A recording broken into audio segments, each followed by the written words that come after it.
muito contente, muito satisfeito, porque eu estou com um deles aqui no estúdio, né? E acompanhado da esposa também. Olha, eu nem sei por onde começar. Recebi os dois aqui hoje no estúdio, gente. E olha, pelo currículo dos dois, fiquem ligados, porque a gente vai ter aqui hoje uma aula, e vocês vão poder presenciar essa aula gratuitamente, tá? Gratuitamente essa aula que nós vamos trazer para as senhoras e os senhores. Olha só, é um prazer eu receber hoje aqui no nosso programa Hoje Mais Notícias, segunda edição, a publicitária e cientista da computação Janaína Santos, especialista em captação de recursos públicos e também privados. Olha, gente, aumenta o volume. Ela tem ampla experiência na elaboração de projetos para diferentes organizações, atendendo atualmente em mais de 72 associações, impactando mais de 24 mil pessoas. Já conquistou mais de 76 milhões de reais em financiamento para iniciativas nas áreas de desenvolvimento sustentável, cultura, educação e bem-estar social. E hoje nós vamos bater um papo aqui sobre como ela cria essas estratégias, né, eficazes que transformam ideias em realidade. Na companhia dela, é claro, seu esposo já está conosco aqui também. Ele é tenente-coronel da PMMS. Agora você sabe por que eu estou aqui falando, né? Exatamente. Coronel Kirley Douglas, né? Olha, me permita já transmitir aqui, para aqueles que já estão nos assistindo, as congratulações do nosso querido comandante da Patrulha Rural agora, Coronel Kleder, que mandou para mim aqui também. O nosso ex-comandante do CPA-2, Coronel Gil Alexandre, né, esteve aí na gestão passada como secretário-geral aqui em Três Lagoas. Major Moreira, nosso grande comandante do 2º Batalhão de Polícia Militar, entrou aqui também para mandar os parabéns que recebeu lá o comandante lá de Paranaíba, meu grande amigo Coronel Paulo Ribeiro, também já está acompanhando a gente. Obrigado, Coronel, um grande abraço. Né? Coronel Ormai, né, mandou um grande abraço também, já está em operação, mas o Major Vêncio está lá no CPA-2 conferindo também a entrevista, também recebeu, né, os irmãos de farda, então todos conferindo aí e parabenizando pela sua presença aqui. Obrigado. Bom, Coronel Kirley Douglas, profissional com ampla experiência em inteligência estratégica, planejamento e gestão pública. Ele tem aí contribuído de forma inovadora para a segurança e o desenvolvimento territorial. Ele busca sempre soluções aí que fortaleçam tanto a segurança, que é a área dele, quanto o crescimento sustentável das regiões. Nós vamos bater um papinho com ele também. Coronel, o senhor me permita eu começar com a sua esposa, porque amanhã é o Dia Internacional da Mulher, né? E eu estou recebendo essa mulher inteligentíssima aqui no estúdio hoje. Bom dia, seja bem-vinda. Bom dia, Paulo. Muito obrigada pelo espaço, muito obrigada pela oportunidade de estar aqui falando um pouco com o terceiro setor, com as políticas públicas. Estou muito honrada de fazer parte aqui do teu programa, Agita a Cidade aí, realmente movimentando Três Lagoas e região. Muito obrigado. Coronel, bom dia, seja bem-vindo. Bom dia, Paulo, muito obrigado. Bom dia, audiência aí. Bom dia aos nossos amigos e camaradas aí que mandaram as congratulações. Eu estou de férias, né? Só para lembrar, por isso que eu estou aqui disfarçado. Tá voltando numa viagem aí para Minas, sensacional. Uhum. E sim, vamos lá. Obrigado de novo, parabéns aí pelo trabalho de vocês, são essenciais. Parabéns pelo relacionamento que você tem também para com a nossa instituição. Tenho certeza que isso contribui mais do que você pode imaginar, quando a gente consegue ter a sensibilidade e do olhar, né, dos senhores profissionais de imprensa, que chega onde a gente não chega, que chega mais rápido, chega em tempo real. Né? Então, isso é excelente para nós. É uma capilaridade, inclusive, da nossa percepção de como está a nossa sociedade. Então, parabéns por isso, parabéns a toda a equipe que está no trabalho, obrigado, as congratulações aí, vamos lá. Sempre em QAP, QRV por aqui, comando. Vamos seguindo então, Janaína, conta pra gente como é que foi o início da sua trajetória na área de projetos, captação de recursos e o detalhe, hein? O que motivou a sua entrada nesse segmento tão importante do setor da sociedade? Bom, a minha trajetória, ela começou quando eu percebi que muitas organizações tinham iniciativas incríveis, mas elas não conseguiam acessar recursos públicos e também privados por falta de uma estratégia, né? Como publicitária e cientista da computação, eu vi uma oportunidade de unir a comunicação e a tecnologia para estruturar propostas que despertassem aí o interesse, né, de empresas, de investidores sociais. E o meu objetivo foi criar pontes, né? Hoje, como eu atuo em todos os setores, no público e no privado, o meu objetivo foi criar pontes com os projetos que realmente causam impacto, né? E aí garantindo aí que essas boas ideias se tornem realidades, né? Eu acho que esse é o meu grande objetivo, é transformar as ideias em realidade, tirar o sonho do papel. Bacana. Bom, Coronel Kirley, você também pode contar um pouco para a gente como é que foi a sua trajetória, a sua carreira no início na PMMS e o que motivou o senhor a entrar nessa área de segurança e gestão pública? Excelente. Eu vou colocar aí basicamente a referência. Né? Eu sou filho de policial militar, nascido em 81. Meu pai ele é ingresso na instituição em 78, ou seja, entre a transição do Estado ali, né, de 77 a 79, onde divide o homólogo. Basicamente a primeira turma praticamente aí da PMMS, né, propriamente dito. Então, essa referência que eu digo, né, já é como se fosse um estímulo ali da vocação, né, em relação a isso. Hoje, quando eu olho para trás, né, eu estou fazendo aí 44 anos, eu vejo realmente que eu tinha um idealismo com isso. Então, tem essa planta aí, né, da matriz ali do pai, né, de uma família pobre e tudo mais, mas que lutou literalmente, né, combateu aí alguns combates também, tanto na parte social quanto na parte do trabalho. Aos 19 anos eu fui para o Exército, né, fui aprovado num concurso para sargento de carreira, né, fiz arma de infantaria, e aí fiquei 5 anos no Exército e saí para entrar na carreira do oficialato da PM. E aí por aí eu tô agora somando aí 24 anos de carreira militar, né, com 5 anos de Exército e praticamente 19 anos já de PMMS. Então essa aí é a nossa origem. E o interesse da parte de gestão dentro da carreira já, eu tinha uma tendência bastante operacional, eu gostava bastante da parte operacional, mas ao longo do caminho eu acabei indo mais para o lado da inteligência e eu gostei bastante dessa área. E aí, consequentemente, mais próximo, né, a carreira nos leva a uma posição mais administrativa, mais gerencial. E a necessidade de entender melhor ferramentas de gestão, né, em favor do serviço público, gestão pública. E combinado com inteligência, acredito que foi bons estímulos aí para me motivar a buscar um pouco mais de conhecimento e oportunidade de colocar na prática um pouco desse conhecimento. E é um ciclo, né? Você está processo e produto o tempo todo, né? O conhecimento de hoje ele é o processo de amanhã e assim por diante. E aí o ambiente ele é bastante desafiador, a segurança pública é bastante desafiador. Então a gente tem sempre bons ambientes aí de oportunidades e de desafios, né? Como eu costumo dizer. Bacana, olha, está com a gente mandando um abraço para o senhor também, o Coronel Moraes, né? Foi comandante do nosso 2º Batalhão aqui. E também atua na área de inteligência também, né? Coronel Excelente. Moraes. Hoje está atuando na gestão pública, né? Ele foi secretário e chefe de gabinete na gestão passada, do ex-prefeito, e agora está no lugar do Coronel Gil Alexandre, né? Excelente. Está lá também, Está diretor do departamento de trânsito aqui do nosso município. Excelente. Bom, vamos lá, minha querida e inteligentíssima Janaína, que o pessoal não está esperando. Olha, qual foi o seu primeiro grande desafio quando você começou a atender nessas organizações? Você poderia compartilhar alguma experiência marcante que já evidenciou a relevância desse seu trabalho?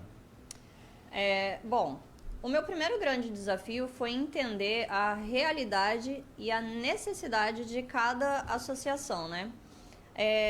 Cada entidade ela tem a sua cultura, ela tem as suas demandas, os desafios ali que são bastante específicos, então a gente precisa adaptar né, para captação, diferentes contextos. E isso exigiu muito de mim, exigiu um olhar muito analítico e personalizado, né? Porém, o maior desafio foi entender as expectativas aí no setor privado, né? As empresas, elas não investem apenas por altruísmo. Elas querem algum retorno institucional, fortalecimento de marca, alinhamento com as diretrizes, né? Um caso bastante marcante para mim foi um projeto de inclusão digital para jovens em situação de vulnerabilidade. Bacana. Né? A captação foi feita junto de uma empresa de tecnologia que viu aí nesse projeto uma oportunidade de desenvolver aí futuros talentos no setor. E o sucesso desse projeto mostrou o poder da captação privada bem direcionada. Quando uma empresa de grande porte ela chega no município, vou dar o exemplo aqui da Suzano, né? Ela tem não só por obrigação, mas ela precisa transformar o território, ela precisa gerar algum valor dentro desse território, até porque isso traz mais mão de obra, traz mais geração de emprego e renda. Vou dar o exemplo da Suzano, que tem dentro do perfil dela tirar mais de 200 mil pessoas da linha da pobreza. Então, ela precisa de projetos que geram emprego e renda. Que bacana. E agora que nós estamos sendo aqui impactados, né, e chamados, inclusive, por conta das empresas de Vale da Celulose, nós estamos aqui sendo impactados, né, com a chegada de várias empresas e a previsão também de Inocência, agora a previsão de Bataguaçu também. Né, já é um outro assunto que a gente vai à frente discutir numa outra entrevista contigo. Tá? Vamos e aí vamos. E eu vou esmiuçar. Estou pronta. Eu vou esmiuçar isso daí. Coronel, dentro do seu trabalho, como é que o senhor define a inteligência estratégica no desenvolvimento no sentido territorial? Tá, eu acredito que inteligência e estratégia são palavras que eu diria assim, é quase que um conceito abstrato, né? Que todo mundo fala, a gente fala bastante sobre isso, e às vezes chega na hora de você definir, conceituar de fato, né, de uma forma aplicável, você fala, tá, peraí. Então, uma forma que a gente encontrou de traduzir isso, de uma forma um pouco mais simples, é pensar que toda a estrutura de inteligência, e não falo só a estrutura no sentido organizacional, mas a condição humana, né?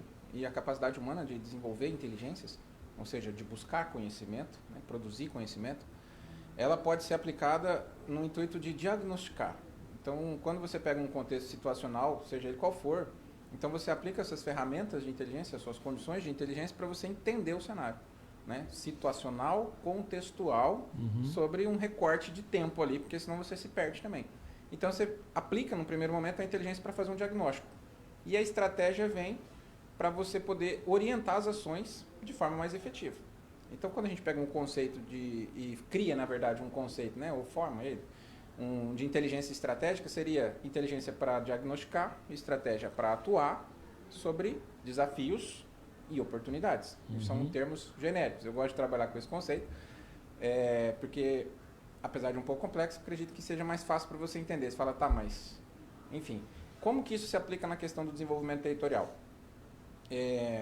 Dentro dos princípios e dos fundamentos da inteligência, seja ela da segurança pública, inteligência militar, inteligência de Estado, seja ela qual for, os tipos de inteligência, amplitude, né, é um dos quesitos, né, é fundamento, é princípio, ou seja, você precisa necessariamente ter um olhar com uma amplitude maior sobre aquilo. Você não pode olhar só para o ponto, você tem que entender onde aquele ponto está inserido, por que ele está ali, o que está em torno dele. Então, esse olhar de amplitude, ele estimula a gente a ter um pensamento um pouco mais apurado na hora que você vai entender um território. Uma forma de você entender desenvolvimento territorial, simples, eu digo, olhe no contraponto disso. Por que determinado território não é desenvolvido e por que determinado território é desenvolvido? Quais são essas relações? Então, essa questão da amplitude, da contextualização, faz com que a gente consiga hoje ousar, até de certa forma, a falar em desenvolvimento territorial. Você fala, se isso, as políticas públicas, por exemplo, se a gente pegar o contexto organizacional ou o contexto privado, as políticas de uma empresa, de uma organização, elas precisam ter esses alinhamentos e entender as suas plantas sociais ali, o que define, o que modela. Acho que, sendo oportuno, mais para frente a gente fala disso, né, que eu gosto de explicar isso como as interseções entre o político, o econômico e o social, como é que isso tudo se interrelaciona. Então, essa amplitude permite você até se abstrair um pouco, olhar e falar assim, bom, quando isso aqui chega mais próximo do equilíbrio, a gente tem uma condição mais favorável para desenvolver um território. Com pessoas, com culturas, condições de investimento. Né? A gente está falando aqui sobre um aporte financeiro de fora, né? De fora do país, inclusive aqui dentro da nossa região. Agora, quais são os impactos, o que isso vai trazer de benefício, quais são os riscos. Então, são uma série de fatores que tem que ser analisado para que você não traga uma solução e um problema junto que, de repente, veio para resolver todos os problemas que não existiam antes. Exato. E a nossa região está crescendo muito, né? A gente vai ter a chegada da UFN3 ainda esse ano para poder dar sequência ao término da obra. Mais pessoas estão chegando à cidade, ou seja, tem que trabalhar realmente com estratégia e inteligência, porque os riscos vão surgir, né? Naturalmente. Vão surgir naturalmente. Jana, você comentou sobre desenvolver estratégias, né, para viabilizar projetos. Quais seriam esses elementos indispensáveis aí para um bom projeto, para ele poder garantir o interesse de possíveis financiadores, né, os financiadores? Eu falo que clareza, impacto e viabilidade, né? Para você atrair investidores privados, um projeto, ele precisa ter os objetivos claros, ele precisa ter um impacto ali mensurável, ele tem que ter os indicadores bem fundamentados, né? Um plano de execução bastante sólido. Além disso, é essencial, né, no setor privado, tanto no público quanto no privado, mas no privado principalmente, estabelecer ali, oferecer as contrapartidas estratégicas, né, com fortalecimento de marca do investidor, as métricas de impactos bem definidas e um plano de comunicação bem eficaz. E as empresas, na verdade, elas querem resultados concretos, né? Garantias de boa gestão do recurso ali que ela está aplicando. Eu falo sempre que as associações, quando elas vão propor um projeto, elas precisam, além de definir muito bem os seus objetivos, mostrar para o investidor ter uma clareza de onde o recurso dele está sendo depositado, de onde a verba está sendo depositada. Você pega aí um projeto social e você coloca quantas pessoas ele impactou, quais são as métricas desse projeto, o que ele vai transformar, quem ele vai beneficiar, e isso tudo é importante para as empresas e também para as entidades públicas. Bom, deixa eu já pegar também um gancho nessa sua resposta. Tem os objetivos, mas também tem os obstáculos, né? Na sua experiência, qual o maior obstáculo ao escrever aí um projeto para poder buscar aí um bom financiamento? Olha, o maior obstáculo para escrever um projeto. Pergunta difícil a sua, hein? É que para mim isso é tão... Já é prata da casa, né? O arroz com feijão, casa, né? Mas, bom, mas você acredita que deva ter? Porque quem está começando agora na área, por exemplo, né? Eu falo que para você escrever um projeto, você precisa saber ler e escrever. Esse é o primeiro ponto. Se você sabe ler e escrever, você consegue fazer um projeto. Perfeito, As ideias boas, elas nascem todos os dias. Mas eu acredito que o maior obstáculo é que as pessoas não alinham as expectativas com os financiadores. Então, eu acredito que quando as associações elas alinham as expectativas com os patrocinadores, a coisa flui tranquilamente. Então tá aí. Resposta dada então ao pessoal da Clames, que já estava perguntando aqui sobre a questão dos obstáculos, né? A nossa associação dos artesãos de Três Lagoas. As meninas estavam ontem assistindo nós em outro programa, foi bem legal. Isso, bacana. Você quer mandar algum alô para quem está conosco aí na sua rede social? Opa! Fica à vontade, vamos lá, o pessoal mandar aqui um oi para o nosso secretário de esporte do estado do Mato Grosso do Sul, Paulinho. Paulinho, um beijo para você. Aristol Cotini, da Trilha Pantanal Coxim. Bacana. Pen Off-Road, que está aqui também assistindo, ali de São Paulo. A Turo Pneus, o pessoal tá assistindo a gente de longe aí, hein? Bacana. Bom, a gente vai aproveitar esse momento, eu vou chamar um rápido break comercial e daqui a pouquinho a gente vai ouvir, né, uma experiência, eu vou, né, saber do nosso coronel aqui, uma experiência prática, né, sobre a aplicação da inteligência e estratégia que trouxe resultados positivos para a comunidade onde ele aplicou tá? Essa experiência aí. Já já estou de volta. 11h38, tá gostando da entrevista? Bacana. Você viu que eu estou fazendo um bate-bola aqui, né? Estou falando de dois assuntos distintos, mas as pessoas já começaram a entender do que realmente se trata, né? Porque o nosso público é muito amplo, a gente pega toda a região aqui do interior do estado de São Paulo, nossa frequência pela rádio chega até Pereira Barreto, pegando Ilha Solteira ali, um bom pedaço de Selvíria, e aqui nós vamos ali até Inocência também, e Brasilândia, o pessoal já está conferindo também a nossa programação. Bom, eu fechei o bloco, mas eu volto a fazer essa pergunta para o nosso coronel, para ele compartilhar algum exemplo prático de aplicação de inteligência estratégica que trouxe um resultado bastante positivo. É uma excelente pergunta. Eu penso basicamente em duas coisas, né, que foram experiências que eu tive a oportunidade de vivenciá-las. Eu tive a oportunidade de trabalhar, por exemplo, nos Jogos Olímpicos Rio 2016. Naquela ocasião, desde a parte de planejamento, trabalhei com inteligência e contra-inteligência. Então, desde o planejamento até a fase final dos Jogos, tivemos a oportunidade de atuar ali, inclusive em todos os estados do Brasil. Foram basicamente 95 dias durante o revezamento olímpico, mais os Jogos Olímpicos, depois o Paralímpico, Jogos Paralímpicos, e encerrou a operação, né? Então, ali a gente viu muito na prática o que é você ter aplicar de fato aquele conceito, né? A inteligência para diagnosticar o território e uma estratégia para você atuar. O objetivo específico daquela situação era evitar, né, problemas, evitar erros e evitar ações adversas ali contra, né, a estrutura e a organização. E, consequentemente, também ficou muito latente a necessidade de manter a conexão com o território local ali, cada território de atuação, né? Foram mais de 227 cidades, né, nos 27 estados aí do Brasil. Então, houve uma latência ali, não tinha como a gente negar essa necessidade de você interagir com o território, né? Independente se ele é um bairro, se ele é uma comunidade, se ele é uma cidade, um estado, uma região inteira. Isso, acredito que seja um dos melhores exemplos, que é difícil você medir, né, metrificar, e, de certa forma, nesse aspecto, mas o resultado final, ele dá essa fala.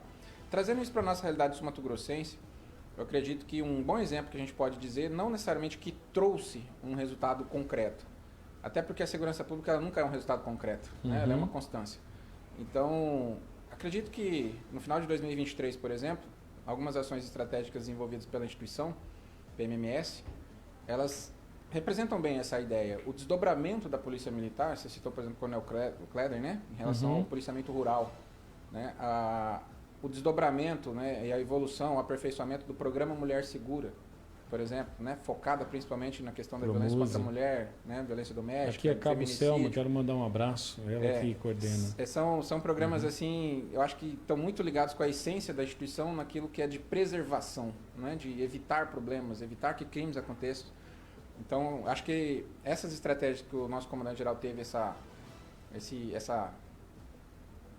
feeling, né, de entender que aquilo, desde você renomear a distribuição territorial da Polícia Militar, né, ou seja, redistribuir a responsabilidade territorial para a instituição, a gente saiu de 3 áreas, por exemplo, no interior, né, CPA 1, 2 e 3, né, até o CPA 7, né, eu tive a oportunidade de trabalhar na implementação do CPA 7 também, na região da fronteira bioceânica. Sim. Até esses nomes, quando a gente teve a oportunidade de participar junto com o comandante, assessorando, né, a tomada de decisão do comandante-geral, logicamente, assessorando ele ali para ele definir exatamente como que a gente ia distribuir esses territórios, até os nomes, né, que esses territórios levam hoje, por exemplo, CPA 7, fronteira bioceânica, né, aqui é a região da Costa Leste, por exemplo, né, que pega o Vale da Celulose, essa saída aqui do eixo leste, né, do estado, Alto Taquari, região da fronteira sul. Então, todos esses nomes, quando a gente redistribui o território em áreas de responsabilidade e coloca a condição de ficar sob a coordenação de um coronel de polícia, né, um profissional já no último posto, mais experiente,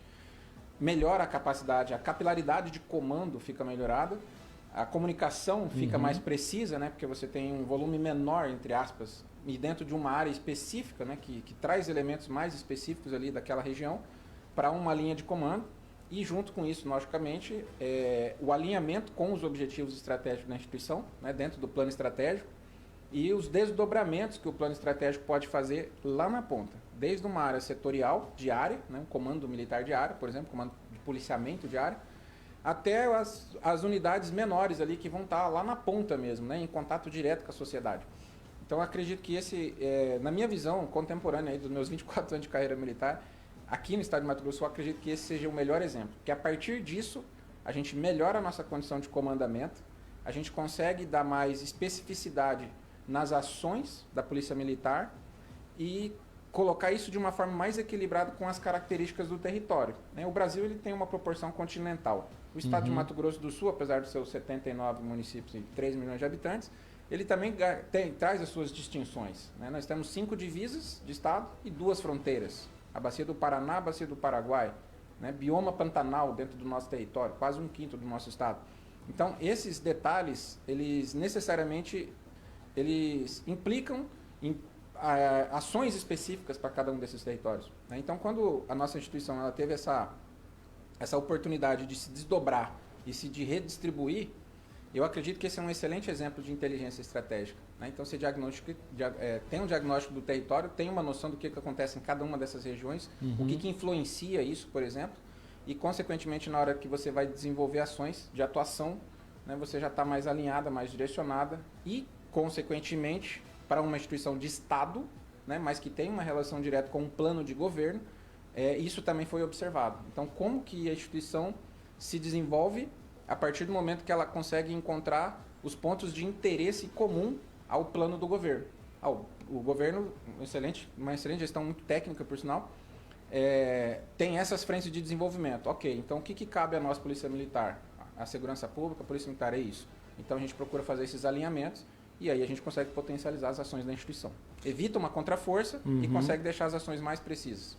Coronel, e é um exemplo de inteligência e também estratégia unir, por exemplo, nós que estamos aqui na fronteira com o estado de São Paulo, a gente está sempre tendo operações em conjunto, estado de São Paulo com o Mato Grosso do Sul, nas nossas fronteiras com outros estados, as polícias estão se unindo para esse policiamento durante algum período do ano, nessas fronteiras com outros estados. É um exemplo de estratégia, de inteligência fazer essa operação em conjunto? Absolutamente. O que eu costumo dizer nesse aspecto, existem, se a gente olhar esse viés da segurança pública, quando a gente olha para o fator, qual é o nosso nicho ali, qual que é o nosso, eu costumo até dizer assim, o nosso core business, a essência do nosso negócio, a preservação. Mas para preservar, você mantém aquilo e quando existe uma ação adversa, você precisa combater ela. Então você tem uma ação de repressão. Às vezes a gente acaba olhando a polícia muito como uma força repressiva.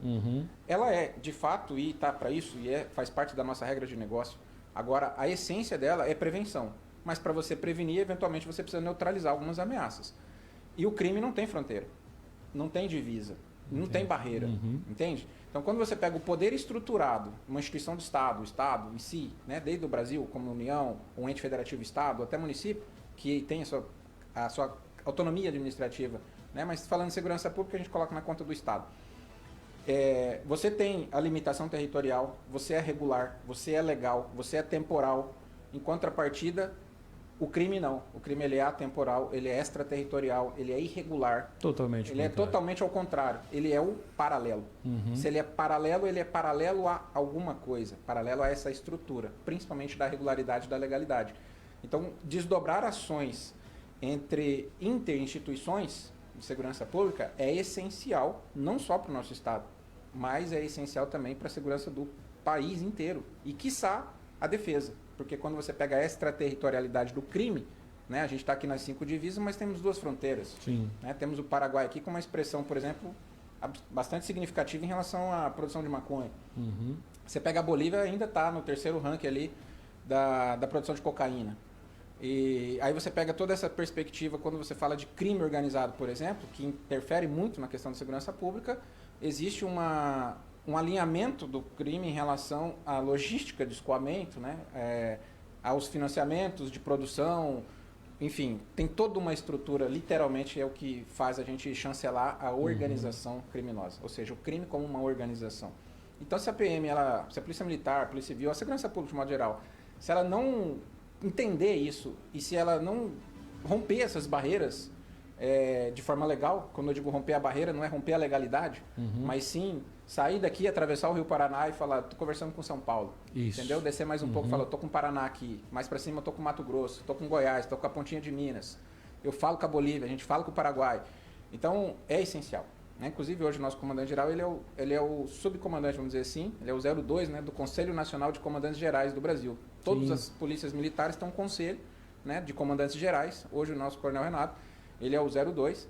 E o nosso estado ele é muito estratégico quando você olha com o olhar, entre aspas, do crime, pela posição. Né? A gente está no arco central do Brasil, 5 divisas, 2 fronteiras, ele é um corredor logístico. Até promove eventos trazendo a polícia de outros países para cá. Exato. Né? Então, essas ações elas são essenciais. A gente precisa continuar fazendo isso, amadurecer mais isso, ter mais precisão com isso e romper um pouco dessas barreiras que às vezes elas estão muito mais numa conta, às vezes num viés político do que técnico. Porque é possível, é legal, você tem meios para isso. Né? Diplomáticos, até se for o caso, quando você sai da fronteira. Enfim, é essencial. Bom, a Rosângela está dizendo aqui se o coronel usou a estratégia e a inteligência para conquistar a Janaína. Foi ao contrário. Fui eu que usei. Foi ao contrário, eu fui usado, infelizmente. Olha só. Bom, o pessoal está perguntando aqui também quais as orientações, mais uma vez, que você daria para alguém que deseja começar a trabalhar com captação de recursos, quais as habilidades e conhecimentos fundamentais. Bom, ela já disse aqui, provavelmente você entrou agora na nossa live e você não ouviu quando ela disse que você tem que saber ler e escrever. Mas eu acho que ela está querendo algo mais. Bom, o primeiro passo é entender como funciona o ecossistema de captação de recursos, né? Tem que estudar os editais, tem que estudar as leis de incentivos, os modelos ali de financiamento. Além disso, você precisa entender, e esse acho que é o principal, como as empresas e os investidores privados tomam as suas decisões, né, sobre financiamento. A gente está falando de captação só de privados ou também na questão nós falamos da questão pública também. Aldir Blanc, Lei Rouanet, Lei de Incentivo ao Esporte, Lei Pelé. A Rouanet ainda está... Como? A Rouanet ainda tem algum financiamento com ela ainda? A Rouanet, as pessoas elas não entendem a Lei Rouanet. Eu vivo falando sobre isso porque as pessoas, hoje, para um artista já renomado, ele já não escreve mais projeto para a Lei Rouanet porque pega mal. Né? Por exemplo, um Gustavo Lima, uma Ivete Sangalo, ela não escreve mais para a Lei Rouanet. Porque antes, esses caras não precisam desse recurso. Não precisam. Então acaba pegando mal. E aí fica aquela falácia sobre a lei. Mas a Lei Rouanet, ela funciona da seguinte forma, Paulo. Você propõe o projeto cultural. Hoje a Lei Rouanet está aberta para vários grupos. Ela tem a Lei Rouanet ampla, extensa para todos os projetos culturais, com valores até 5 milhões. Nós temos a Lei Rouanet para jovens, com projetos de até 200 mil reais. Nós temos a Lei Rouanet para o grupo LGBTQIAP+. Então, assim, nós temos a Lei Rouanet já segmentada. Né? Como que funciona a Lei Rouanet para que vocês entendam? A Lei Rouanet, você propõe o projeto para o Ministério ele aprova o seu projeto, só que não é o governo que te dá o recurso, são as empresas privadas. São empresas de lucro real que deduzem do valor devido de imposto de renda delas até 4%, né, para o seu projeto. Então, se você escreve um projeto bem fundamentado, né, um projeto bem alinhado com as expectativas das empresas, elas vão aportar o valor devido no imposto de renda. Porque para uma empresa é muito melhor ela pagar para um projeto social que tenha valor do que pagar para o imposto de renda. Né? Então, ao invés dela pagar 100% do imposto de renda lá, ela vai estar dedicando 4% para o teu projeto. Bacana isso aí. Bom, pessoal, olha, muitas coisas a gente poderia falar, mas nosso tempo é curtíssimo. Então, eu gostaria de ouvir a mensagem final do nosso coronel e, mais uma vez, agradecer pela presença. Obrigado de novo pela presença, obrigado à audiência, né? Parabéns aí de novo pelo trabalho. Aproveitando aí para, como vocês romperam a divisa do MS aqui, estão conectados com São Paulo. Eu me formei em São Paulo, na Academia do Barro Branco, em 2009. Então, se tivermos alguma audiência por lá também, um abraço aí para a PM de São Paulo. Tenho muito orgulho de ter feito parte daquela instituição na minha formação. Então, aproveitando a oportunidade. Sim, claro. Enfim, muito legal essa participação aqui, né? Até eu vejo a minha posição de fala aqui, tudo bem que eu estou apresentado aqui como Tenente Coronel Kirley Douglas, eu até costumo dizer, eu estou, né? Eu sou o Kirley Douglas e eu estou nessa condição hoje. Inteligência estratégica e desenvolvimento territorial, a gente acredita muito nisso. Essas interseções de mundos, né? Entender um pouco de política, um pouco de economia, um pouco de sociedade, como é que isso tudo se relaciona, se interrelaciona. Né? As políticas públicas, a gente costuma dizer, a política pública, ela é o quê? Ela sai da onde? Né? Ela sai da cabeça de um indivíduo ou de um grupo de pessoas, na verdade, que representam outro grupo de pessoas, que é uma base social, né? Um coletivo social, e que em algum momento eles vão estar ocupando postos de trabalho para gerar dinheiro, gerar riqueza. Uma parte desse recurso, captado através de impostos e tributos, viram caixa, e aí as políticas públicas dão um consumo nesse recurso e devolvem isso de alguma forma, né? Questionável ou não, enfim, não é o caso a gente falar sobre isso nesse momento. Através de políticas públicas, a viabilidade dos direitos, principalmente. Né? Então, a segurança pública é dever, né? Direito e responsabilidade de todos e dever do Estado. Então, isso tem um custo operacional. Né? É caro, literalmente, manter uma organização hoje com 6.000, perdão, é isso aí, mais ou menos. Acho que a gente está com 6.740 policiais hoje e mais de 40 unidades operacionais, né? Fora a estrutura administrativa e a inteligência também. Então, isso é caro, realmente. Então, você fala, mas quando a gente traz essa percepção para um olhar organizacional e na posição de gestor público, gestor da coisa pública, né? Talvez o nosso coletivo social, até Brasil, de certa forma, né, de modo geral, não querendo generalizar, mas pegando um corte médio ali, um homem médio, vamos dizer, há uma tendência de não interpretar direito o que é a coisa pública. Né? Às vezes parece que, pejorativamente falando, a coisa pública não é de ninguém. Pelo contrário, né? A coisa pública é de todo mundo. Ela é nossa. A instituição, ela é nossa. A instituição, ela é abstrata, ela é um pedaço de papel, ela é um número em algum lugar. O que faz isso acontecer somos nós. A personificação, a personalização das coisas. As pessoas.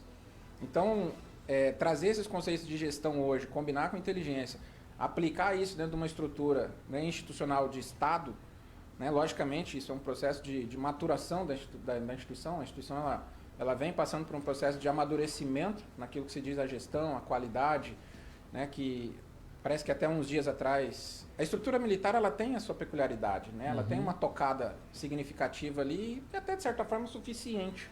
Né? Mas há uma necessidade hoje da gente trazer conceitos do mundo organizacional, adaptar essa linguagem, entender essa transversalidade de políticas públicas, o que se eu fizer alguma coisa nesse ponto, em quais outros pontos eles vão impactar, né? Alinhamento de expectativas, alinhamentos de interesses. Quando eu digo interesses, são institucionais, organizacionais, sociais, como a Jana falou, né? Tem que ter o alinhamento.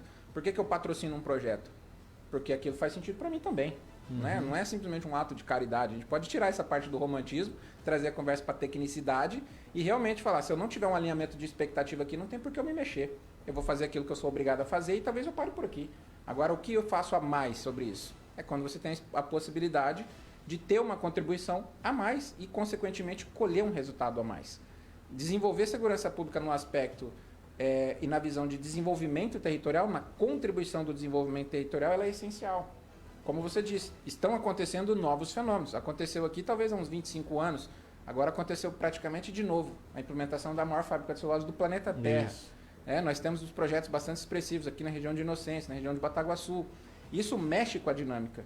Pessoas de fora entrando no ambiente social, eles mudam a dinâmica da sociedade. Consequentemente, muda o comportamento e, consequentemente, infelizmente ou não, você vai ter novos crimes e vai ter outros impactos, desde o saneamento básico, saúde, a educação e, consequentemente, a segurança ela vai ser, talvez, o último termômetro ali. Porque ela vai perceber quando você já teve uma quebra de ordem. Mas aí o senhor guarda para uma outra entrevista que a gente vai falar dessa polícia cidadã, desse novo conceito de polícia militar que o Estado de Mato Grosso do Sul vem implantando e esses investimentos também que chegaram agora com essa nova gestão também que diferenciou uma polícia militar que praticamente, né, trabalhava aí aos trancos e barrancos e agora, né, tem até novos veículos de asas rotativas para ajudar aí nos trabalhos. Eu dou até um crédito, né, muito para a Jana, porque nesse caso especificamente, projeto. Então, quando a gente fala de desenvolver a maturidade, né, da gestão institucional, né, plano estratégico, indicadores, metas, objetivos, de realmente, né, você conseguir colocar isso na prática, né, porque na teoria é relativamente fácil isso, mas na prática é bastante complexo, e entender que a responsabilidade de criar uma polícia melhor, ela não é do governo. Me desculpa, ela é da sociedade, ela é do governo e principalmente nossa, de que quem já está dentro da instituição. A gente precisa entender as nossas necessidades e falar qual é o projeto que eu preciso desenvolver aqui para alcançar essa condição para poder servir melhor as pessoas. Isso é geração de valor na prática. Quando a gente aumenta a nossa capacidade de entrega daquilo que é da nossa responsabilidade, a gente aumenta a nossa geração de valor. Quando a gente aumenta a nossa geração de valor, você melhora o capital institucional. E quando você tem um capital institucional mais elevado, você melhora as suas condições de negociação. Então, na hora que você senta numa mesa para negociar, você fala, qual é a carta que eu tenho na mão? A minha carta tem valor. Eu acho que é ele que mexeu contigo, hein? Jana Santos, a sua mensagem final para a gente poder encerrar. E olha, amanhã, mais uma vez, parabéns pelo Dia das Mulheres. Muito obrigada. Você viu que ele foi semanticamente romântico, né? Foi. Bom, Paulo, a minha mensagem final aqui fica para vocês. Fazer essa junção, né? Apresentar as suas propostas, tem tudo a ver com o tema de desenvolvimento territorial, porque quanto mais você escreve projetos, quanto mais você propõe ideias, mais desenvolvido fica o seu território. Nós temos o hábito de conversar muito, não sei se você percebeu, mas a gente fala bastante, né? Isso é importantíssimo. Nós conversamos bastante, conversamos sobre o desenvolvimento territorial, sobre as cadeias produtivas, sobre economia colaborativa. Então, é muito importante tirar as ideias do papel. Mas as pessoas elas falam para mim, eu vou escrever um projeto. E, na verdade, você não precisa escrever um projeto, você tem que escrever vários, de todos os tipos. Surgiu a ideia, escreve o projeto, põe no papel, manda para mim que eu analiso a tua proposta, o teu projeto.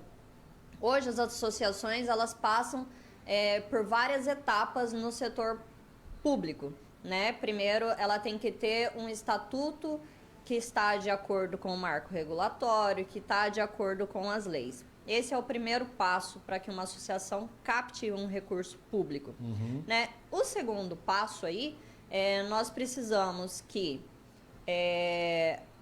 as associações tenham coerência com aquilo que elas vão propor.